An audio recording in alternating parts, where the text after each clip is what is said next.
बहनों, आज हम स्वाध्याय करने जा रहे हैं। स्वाध्याय का अर्थ होता है अपना आत्मिक, भौतिक और नैतिक विकास करना, कही गई बातों को अपने जीवन में उतारना।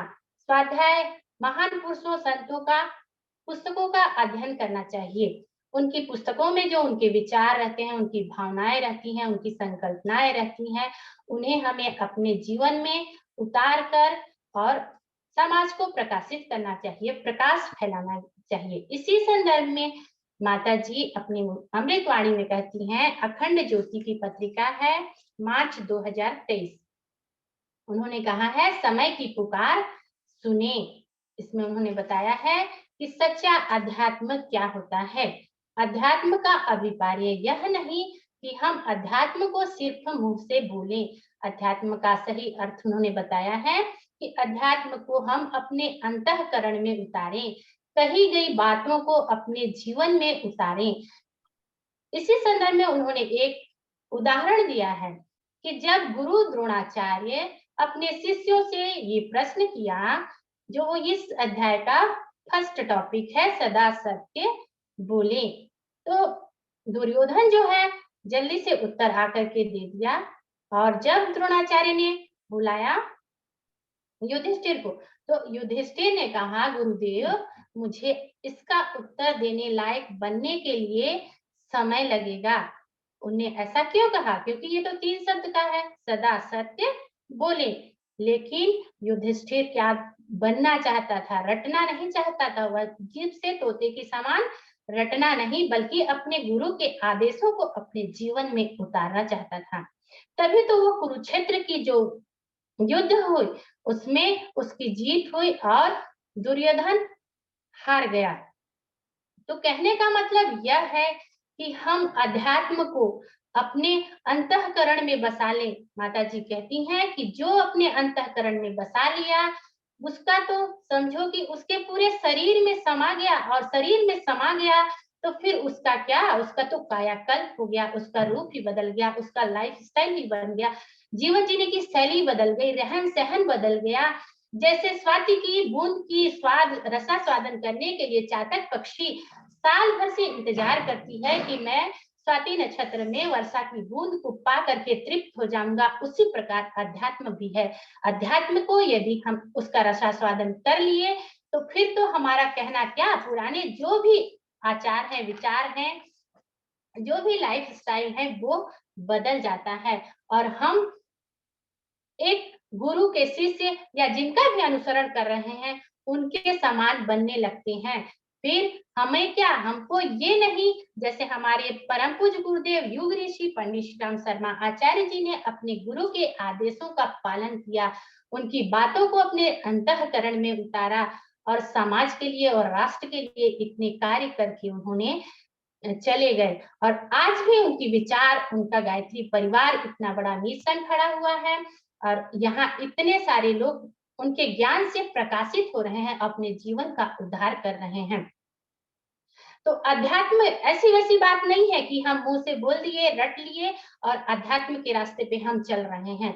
अध्यात्म का सही अर्थ माता जी ने इस वाक्य के माध्यम से बताया है कि बेटा, भक्ति एकांगी नहीं होती है। भक्ति क्या होती है? भक्ति अगर एकांकी रह गई तो एकांकी ही रहेगी। वो तो समाज के लिए और मानव के लिए, मानव के चरणों में समर्पित होती है। यानी कि वह सिर्फ अपने स्वार्थ की लिप्सा में स्वार्थ की लिप्सा में नहीं बैठी रहती। वह क्या करती है? सिर्फ अपने समाज और अपने देश, अपने राष्ट्र के लिए सब कुछ समर्पित कर देती है। आज हम कहते हैं हम अध्यात्म के रास्ते पे चल रहे हैं, और किसमें समाये हुए हैं? अपने स्वार्थ में, अपने घर परिवार, अपने बीवी बच्चे, इसी में हम अपना जीवन खपा रहे हैं। तो यह सच्चा अध्यात्म नहीं है। हमको अपने समाज के लिए, परिवार के लिए और राष्ट्र के लिए सब कुछ समर्पित कर देना चाहिए। जो भी गुरु के आदेश हैं, उनकी भावनाएं हैं, उनके विचार हैं, उनकी संकल्पनाएं हैं, या वो जो चाह रहे हैं, उनके विचारों को यदि हम अपने अंतःकरण में आत्मसात किए हैं, उतारे हैं, तो हमको समाज में देना ही पड़ेगा। और बिना दिए हमको चैन नहीं आएगा, क्योंकि उन्होंने कहा है कि फिर तो उसका कायाकल्प हो जा रहा है, वो यदि अंतःकरण में उतारा तो समाज को देगा ही नहीं। उसके बाद उन्होंने कहा है कि भावनाओं का करें योगदान। तीसरा जो टॉपिक है इसमें, भावनाओं का करें योगदान।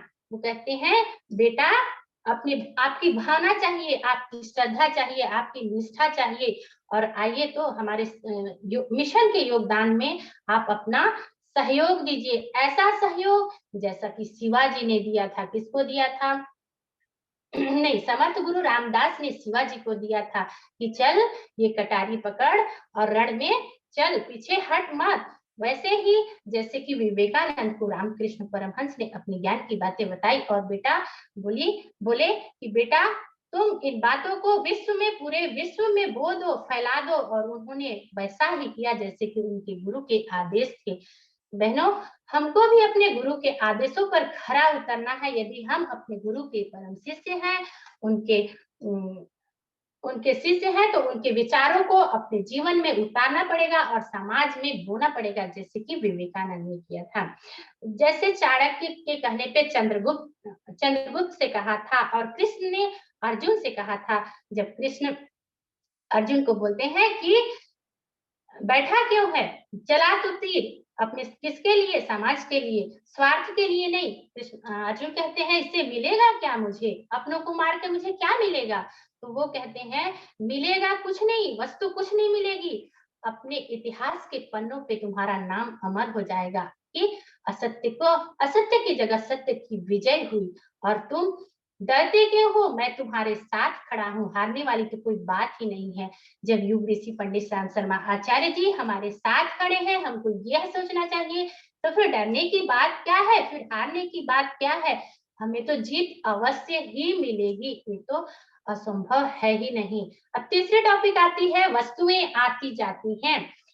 माता जी कहती है कि बेटा लक्ष्मी तो आने जाने वाली है, आज इसके घर कल उसके घर, खाली हाथ आए थे इस दुनिया में और खाली हाथ हमको जाना है। लेकिन विडंबना यह है कि हम ये सोचते हैं कि आज हम ये कर लें, वो कर लें, ये इकट्ठा कर लें, बच्चे तो पैसा, तो घर, तो परिवार, सब चीज इकट्ठा कर लें, और इकट्ठा करते करते क्या होता है, एक दिन हमारा जीवन समाप्त हो जाता है।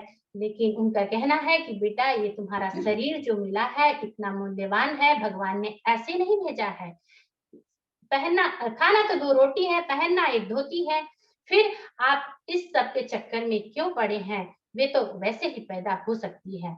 माता जी कहती हैं कि मेरा अनुमान है कि आप लोगों को एक विशेष लक्ष्य के लिए हम लोगों ने पैदा किया है। यदि हम उनसे दीक्षा लिए हैं, उनको गुरु रूप में वर्ण किए हैं, तो वो कहते हैं कि हमारे आदर्शों को मानने के लिए, अपने जीवन में उतारने के लिए और समाज में आदर्शों को बताने के लिए, बोने के लिए हमने पैदा किया है। जिस तरीके से भगवान राम के समय सभी देवताओं ने रीछ मानव के रूप में बन करके उनका योगदान दिया था, किसके लिए? समाज की भलाई के लिए, कुरीति को हटाने के लिए, दुष्प्रवृत्तियों को मिटाने के लिए, लोभ मोह क्रोध के जो अहंकार हैं रावण के, उसको मिटाने के लिए भगवान राम का सहयोग किसने दिया था? रीछ बानरों ने दिया था। वैसे ही जैसे कि भगवान कृष्ण का भी साथ ग्वाल बालू ने दिया था। तो वो कहती हैं माता जी कि वस्तुएं आती जाती हैं, लेकिन अपने भगवान का सहयोग करने के लिए, अपने इष्ट का सहयोग करने के लिए हमें हमेशा तत्पर लेना होना चाहिए। वो कहती हैं कि भगवान भगवान से लेना नहीं है, भगवान के सामने दानी होकर के जाना है। कैसे जाना है? याचक की तरह नहीं। हम पूजा करते हैं, जप करते हैं, ध्यान करते हैं, अनुष्ठान करते हैं, और उसके भगवान के सामने जा करके, अपने गुरु के सामने जा करके गिड़गिड़ाते हैं कि ईश्वर हमें ये दे दो, हम इतना अनुष्ठान करेंगे, हमें ये मिलना चाहिए, ये मिलना चाहिए। लेकिन हमको क्या करना चाहिए? अपनी बुराइयों को उनको समर्पित उनके पैरों पे करना चाहिए। भगवान ने हमको इतनी बड़ी अमानत दी है, इतना बड़ा मस्तिष्क दिया है, इतना बड़ा अनमोल शरीर दिया है कि दुनिया में कोई भी ऐसी जीव नहीं है जिसका मस्तिष्क मनुष्य के समान विकसित हो, मनुष्य के समान इसका शरीर हो।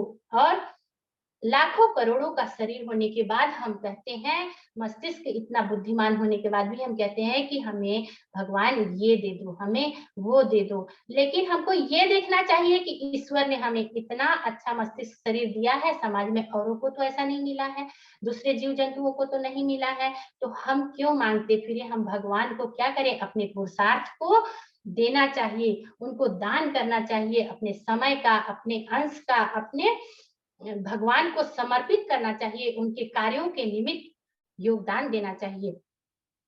चौथा टॉपिक है अपनी जिम्मेदारी याद करें। बेटे, आपके मन में यह विचार आना चाहिए कि भगवान जो आपकी आवश्यकता है, जिम्मेदारी जो है, विश्व की मांग जो है, उसको हमको संकल्प लेकर के पूरा करना चाहिए। वो कहती हैं, इस संदर्भ में एक कहानी बताती हैं कि एक शराबी जो उनके पास आता था, रोज पैर छू करके जाता था और वो कहती थी कि तू सुधार ले, लेकिन फिर वो आता था, उसकी आदत नहीं सुधरती थी। तो वो बोली कि तेरा मनोबल जो है, तेरा संकल्प बल जो है, वो कच्चा है, तू मत आ मेरा पैर छूने, तू जा। क्योंकि ऐसे लोगों को यदि हम देखते रहेंगे तो वो काम नहीं हो पाएगा जो गुरु ने हमको दिया है। मनोबल को बढ़ाने के लिए बड़े-बड़े जो भी दोष हों वे छूट सकते हैं, यदि हम गुरु के विचारों को आत्मसात करें, अध्यात्म को अपने जीवन में उतारें।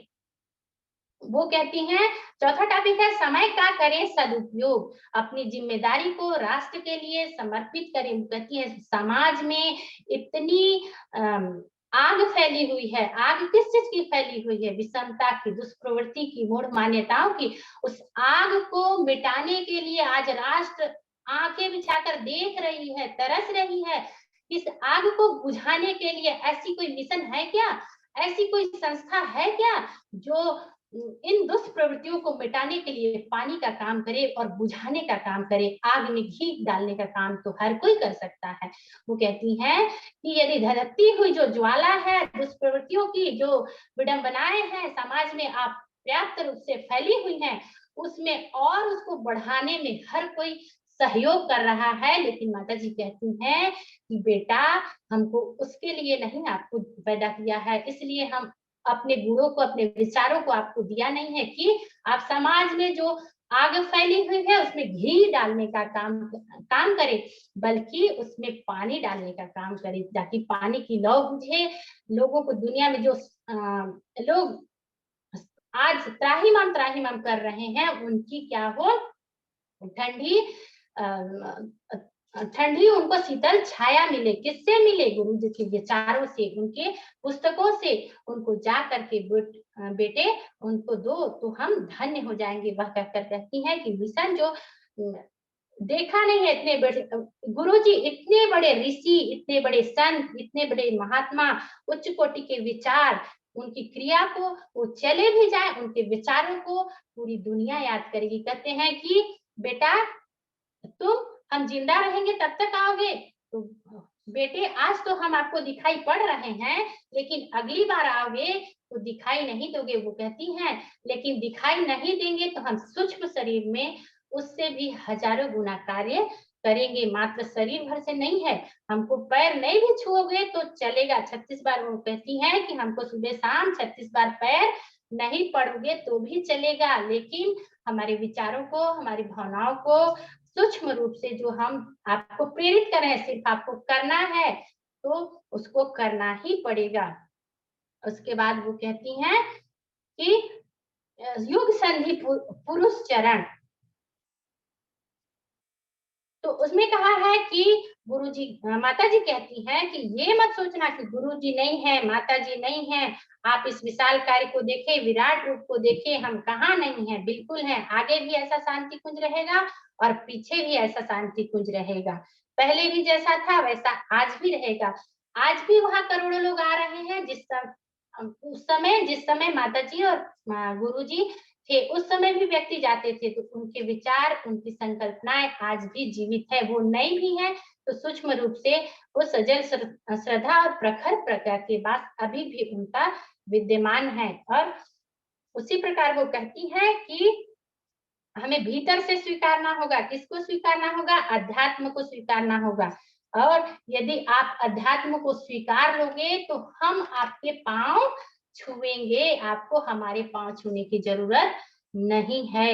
माला को लेकर बैठा रहता है, उससे क्या होगा? जो बैकुंठ चला जाएगा, जहाँ तेरे स्वागत के लिए खड़े हैं द्वारपाल। उसी प्रकार वो समझा रही हैं कि यदि हम माला को लेकर के बैठे रहेंगे और जब ध्यान करते रहेंगे, कहेंगे गुरुदेव हमको तो ये देंगे, वो देंगे, हम मरने के बाद बैकुंठ में जाएंगे, स्वर्ग की प्राप्ति होगी। तो वो कहती हैं बेटा स्वर्ग की प्राप्ति यही होगी, ना कि बैकुंठ में और धाम में। तो उनके विचारों को हमको, अध्यात्म को जैसे युधिष्ठिर ने उतारा था, वैसे हमको भी उतारना चाहिए। और वो कहती हैं समय की पुकार को सुने। बेटे अब यह समय की पुकार है कि आपका ज्यादा से ज्यादा समय रचनात्मक दिशा में लगे। यह तो मैं कहने नहीं आई हूँ जो कि ये लड़के कह चुके हैं। वो कहती हैं कि हल्ला गुल्ला घर घर जाकर के दीप यज्ञ करना है और सबके घरों में अच्छे विचारों को बोना है, ठोक पीट कर सबको ठीक करना है। उनका कहने का मतलब है कि गुरु जी की प्रेरणा को सबको देना है, उनके पुस्तकों के माध्यम से, उनके सप्तसूत्रीय आंदोलनों के माध्यम से सबके घर घर में जाना है। और जो नारी जागरण है उससे, उसके मामले में उन्होंने कहा है कि नारियों को आगे बढ़ाना ही होगा। वो ऐसा नहीं है, पुरुषों को कहती है कि वो दबी कुचली नहीं है, उनको आप दब्बू और बुद्धू बना के घर में रखे हो, वो दब्बू नहीं है। उनको उठाया नहीं जा रहा है, उनको बढ़ाया नहीं जा रहा है। जिसके लिए हिम्मत वाली बन जाएंगी तो आपको एक कोने में फेंक देंगी। वो कहती है जिस दिन एक हिम्मत वाली बन जाएंगी उस दिन आपको एक कोने में फेंक देंगी। अच्छा, हाँ बिल्कुल, और अगले दिनों में ये ऊंचा उठाने वाली है, यह समझ लेना, अन्यथा पछताओगी। रचनात्मक गति।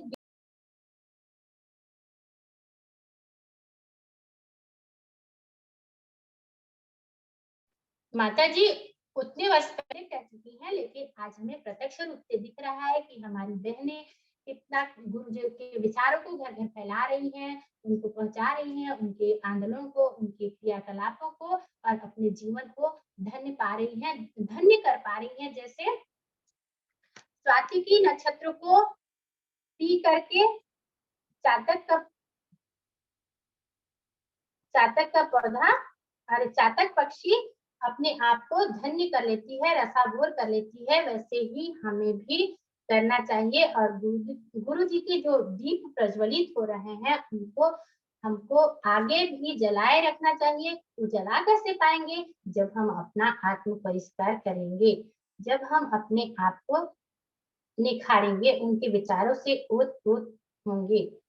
तो इस जो हम स्वाध्याय किए उस पाठ, जो पार्ट है उसके बीच में दो कहानियां हैं, उसे भी मैं बता रही हूँ कि तालाब में कमल और तट पर गुलाब का फूल खिला हुआ था।